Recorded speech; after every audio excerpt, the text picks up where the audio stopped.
కర్ణాటకలో జరుగుతున్న సామాజిక ఆర్థిక సర్వేపై విమర్శలు వ్యక్తమవుతున్నాయి. ఈ సర్వేలో పాల్గొనేందుకు ఇన్ఫోసిస్ నారాయణమూర్తి దంపతులు నిరాకరించడం హాట్ టాపిక్ అయింది. దాంతో ఈ వివాదం కాంగ్రెస్ వర్సెస్ బీజేపీ అన్నట్లుగా తయారైంది. కర్ణాటక ప్రభుత్వం చేపట్టిన సామాజిక విద్యా సర్వే కులగణనలో పాల్గొనబోమని ఇన్ఫోసిస్ వ్యవస్థాపకుడు ఎన్ఆర్ నారాయణమూర్తి ఆయన భార్య సుధామూర్తి ప్రకటించారు. తాము వెనుకబడిన కులాలకు చెందిన వారం కాదన్నారు. ఇటీవల తమ నివాసానికి వచ్చిన ఎన్యూమరేటర్లతో వారు మా ఇంట్లో సర్వే చేపట్టవద్దని తెలిపినట్లు సమాచారం. ప్రభుత్వ సామాజిక సర్వే కులగణనలో తాము పాల్గొనబోము అంటూ తమ ఇంటికి వచ్చిన ఎన్యూమరేటర్లతో మూర్తి దంపతులు చెప్పారు. తాము అగ్రకులానికి చెందినవారమని, వెనుకబడిన కులాల కోసం ప్రభుత్వం చేపట్టిన సర్వే తమకు అవసరం లేదు అన్నట్టుగా మాట్లాడారు.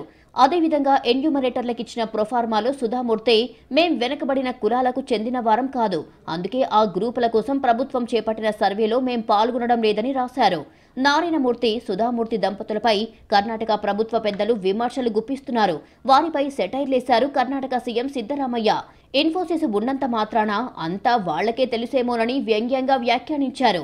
ఇన్ఫోసిస్ అంటే దేవతలకు గురువైన బృహస్పత అని ప్రశ్నించారు. ఇది వెనుకబడిన తరగతుల సర్వే కాదు, 7 కోట్ల జనాభా సర్వే అని 20 సార్లు చెప్పామన్నారు. వాళ్లు ఏది కావాలంటే అది రాసుకోనివ్వండని, ఈ సర్వే దేని గురించి అనేది ప్రజలు అర్థం చేసుకోవాలన్నారు సిద్ధరామయ్య. ఇన్ఫోసిస్ ಅಂತಂದ್ರೆ ಅವರು బృహస్పతినా?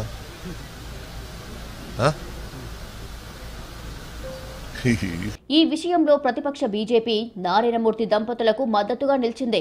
మూర్తి దంపతుల విషయంలో ప్రభుత్వం తీరును బీజేపీ నాయకులు తప్పుపడుతున్నారు. సర్వే వివరాలను గోప్యంగా ఉంచుతామని హైకోర్టుకు ప్రభుత్వం తెలిపిందే. కానీ మూర్తి దంపతులు తమ అభిప్రాయాలతో రాసిన నోట్ను బహిర్గతం చేయడం ద్వారా కాంగ్రెస్ సర్కార్ మాట తప్పి ఉల్లంఘనకు పాల్పడిందని ఆరోపిస్తున్నారు.